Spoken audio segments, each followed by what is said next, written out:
Hello students, আজকের এই ভিডিওতে আমি ব্লক অ্যান্ড ট্যাকেল সিস্টেম এটা সম্বন্ধে আলোচনা করব। দেখো, দুটো ব্লকে পুলি সাজানো আছে। এখানে নাম্বার অফ পুলি 1 2 3 4 অর্থাৎ ইভেন। এখানে নাম্বার অফ পুলি 1 2 3 4 5, এখানে হলো অড। তাহলে এটা প্রথমে তোমরা খেয়াল করো, এখানে n ইকুয়াল টু ইভেন, এখানে n ইকুয়াল টু অড। ঠিক আছে, তাহলে এইখানে যখন অড হবে তখন উপরে বেশি নিচে কম এই নাম্বার অফ পুলি কিন্তু রাখতে হবে।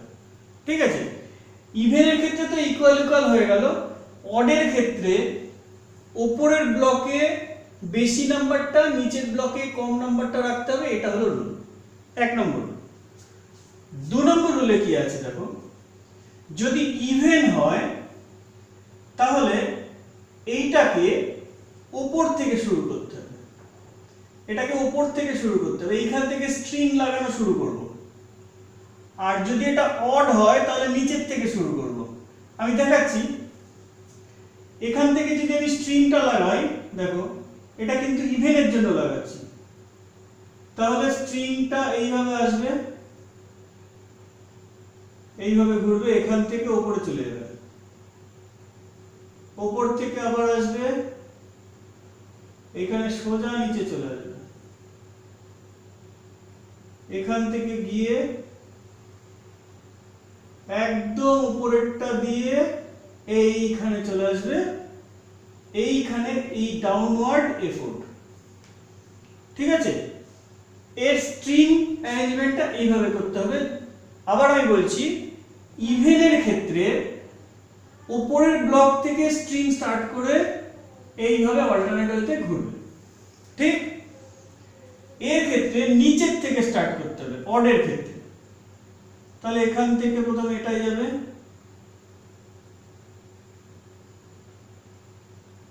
এইভাবে আসবে,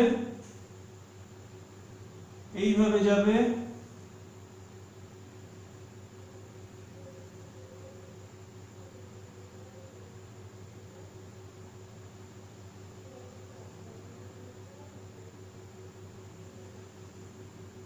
দেখো ডাউনওয়ার্ড, এটা ই। ঠিক আছে, এভাবে স্ট্রিং ডায়াগ্রামটাকে প্রথমে আগে তোমাদের কমপ্লিট করতে হবে। ঠিক আছে, এখন দেখো এর ক্ষেত্রে আমি এটা মুছে দিই।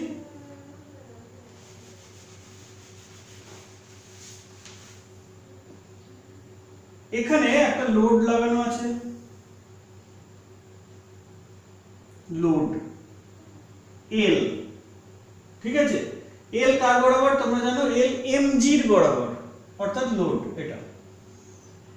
এবার এটা একটা স্ট্রিং, আমি তোমাদের একবার শিখিয়েছিলাম যে সেম স্ট্রিং সেম টেনশন। ঠিক আছে, তাহলে এই স্ট্রিংটা অল ওভার এটা টেনশন কিন্তু সেম। তাহলে এখান থেকে শুরু করি, এখানে একটা টেনশন টি, এখানে একটা টেনশন টি, এপাশে লিখি, এখানে একটা টেনশন টি, এখানে একটা টেনশন টি, এখানে একটা টেনশন টি, এটাও আপওয়ার্ড। এই টিটা কিন্তু ই এর বরাবর। দেখো এটা নিচের দিকে যতটা উপর দিকে ততটা, তাই জন্য এটা ব্যালেন্সড কন্ডিশনে আছে। তাহলে আমরা কিন্তু 1 নম্বর পেয়ে গেলাম, টি ইকুয়াল টু ই। ঠিক আছে, আচ্ছা এবার দেখো এখানে যতগুলো স্ট্রিং সেগমেন্ট আছে, একটা দুটো তিনটে চারটে, দেখো টি plus T plus T plus টি, এতগুলো মিলে হলো কিন্তু এল। ঠিক আছে, তাহলে 4t ইজ ইকুয়াল টু এল এর বরাবর হলো। ঠিক আছে, তাহলে এর মেকানিক্যাল অ্যাডভান্টেজ কি হবে, আমরা তো জানি লোড বাই এফোর্ট। তাহলে লোডের জায়গায় আমি লিখব 40 আর এফোর্টের জায়গায় আমি লিখব টি, টি কেটে যাবে, তাহলে 4। অর্থাৎ যতগুলো পুলি আছে, নাম্বার অফ পুলি, এর কিন্তু মেকানিক্যাল অ্যাডভান্টেজ তাই। তাহলে মেকানিক্যাল অ্যাডভান্টেজ পাওয়া গেল। এবার আমরা করব ভিআর। ভিআর অর্থাৎ ভেলোসিটি রেশিও।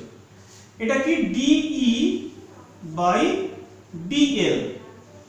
এখন ডিই চিন্তা করো, ডিই ডিএল চিন্তা করো, এখানটাতে কি হবে? এখানটাতে এটাকে ধরে আমি যদি 10 সেন্টিমিটার নিচে নামাই, এটাকে ধরে আমি যদি 10 সেন্টিমিটার নিচে নামাই, এখানে 4টে সেগমেন্ট এটা পার্ট হয়ে যাবে। তাহলে এটা কতটা রেইজ হবে? এটার ডিভাইডেড বাই 4। ক্লিয়ার হয়েছে কথা? কারণ 4টে সেগমেন্টে এটা তো ডিভাইড হয়ে যাচ্ছে। তাহলে এটা কিন্তু 2.5 সেন্টিমিটার এটা লিফট আপ হবে। তাহলে এখানে এই ডিসপ্লেসমেন্ট ডিএল, এটা যদি আমি y ডিসপ্লেস ধরি, তাহলে ডিই এখানে 4y হবে। ঠিক আছে? তাহলে y কেটে গিয়ে সেই 4, অর্থাৎ যতগুলো নাম্বার অফ পুলি আছে ততগুলোই কিন্তু সেই নাম্বারটাই কিন্তু ভিআর, ভেলোসিটি রেশিও। এবার এফিসিয়েন্সি কি হবে? এফিসিয়েন্সি আমরা তো জানি এমএ বাই ভিআর, অর্থাৎ এমএ আপন ভিআর। তা এমএও তো ছিল 4, ভিআরও ছিল 4, তাহলে এটা 1, অর্থাৎ 100%।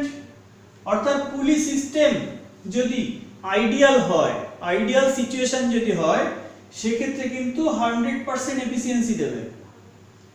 আর এমএ কত হবে? এমএ এখানে 4, তাহলে নাম্বার অফ পুলি যদি 5 হয় তাহলে 5, এটাই দেখাবো। তাহলে নাম্বার অফ পুলি যদি n হয় তাহলে n, ভিআরও তাই n। আচ্ছা, এটা তো হলো। এবার এটার ক্ষেত্রে দেখি, একই হবে। দেখো এখানে আমি একটা লোড লাগিয়ে রেখেছি এল, এটা ডাউনওয়ার্ড, এফোর্ট ডাউনওয়ার্ড, টেনশন গুলো সব আপওয়ার্ড।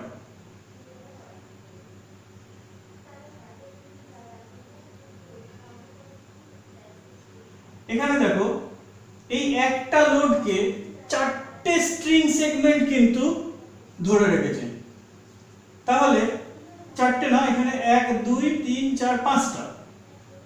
তাহলে T plus T plus T plus T plus T is equal to L.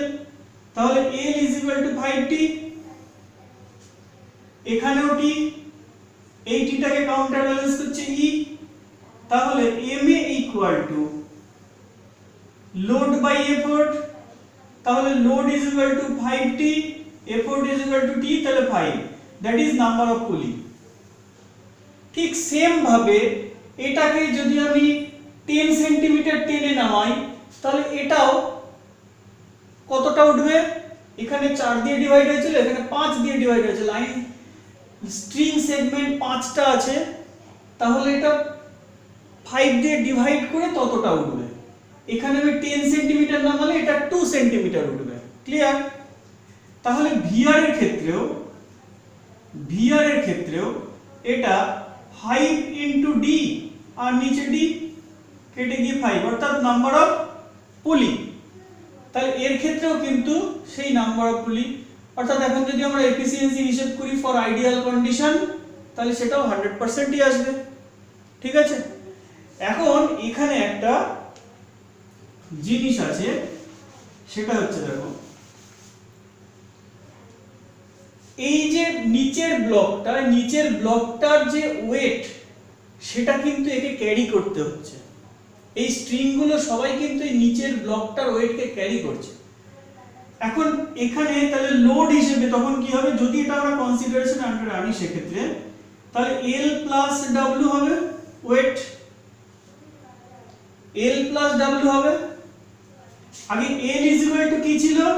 5t, এখন L plus W is equal to 5T হবে, অর্থাৎ এখানে 5 না লিখে আমি NT লিখব, NT, ঠিক আছে।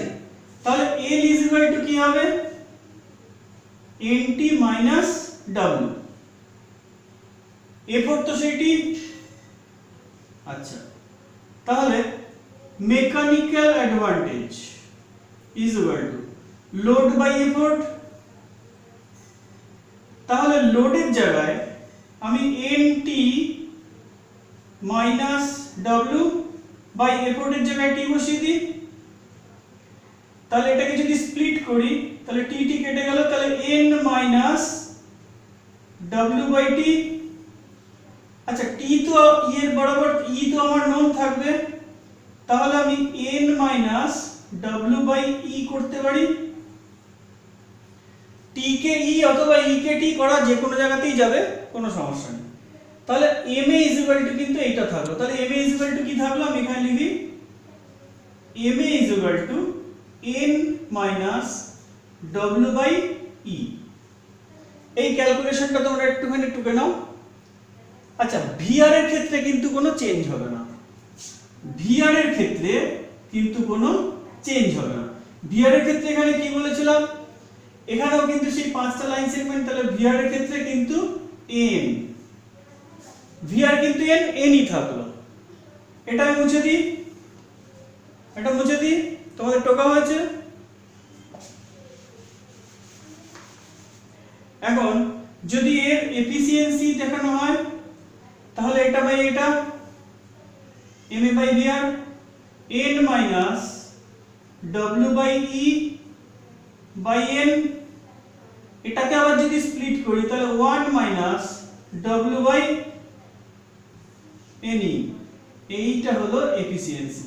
অর্থাৎ দেখো 1 থেকে খানিকটা পোরশন কিন্তু কমতে শুরু করেছে, ঠিক আছে। অর্থাৎ এই ক্ষেত্রে কিন্তু এফিসিয়েন্সি 100%, আইডিয়াল গুলির ক্ষেত্রে আমরা অবশ্যই এটা হিসাব করিনি, এক্ষেত্রে কিন্তু একটু কম হবে, ঠিক আছে, কারণ এটা কিন্তু আমরা আইডিয়াল গুলি হিসেবে ট্রিট করিনি, এখানে ওয়েটটাকে আমরা কনসিডারেশনে এনেছি। তাহলে এটা হলো এফিসিয়েন্সি।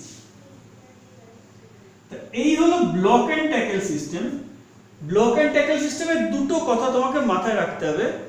এক নম্বর হচ্ছে, যদি অড অথবা ইভেন এর মধ্যে একটা থাকে, তাহলে অডে থাকলে উপরে বেশি নিচে কম, আর ইভেনে থাকলে তো ইকুয়াল ইকুয়াল।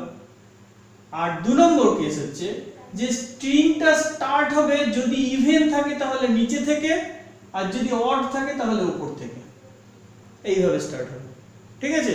তাহলে এই হলো আমাদের ব্লক এন্ড ট্যাকল সিস্টেম, এটাকে তোমরা নোট করে নাও। আমার মেশিন সংক্রান্ত, পুলি সংক্রান্ত, মেশিন রিলেটেড, পুলি রিলেটেড ক্লাস এখানেই কিন্তু শেষ হলো, ঠিক আছে।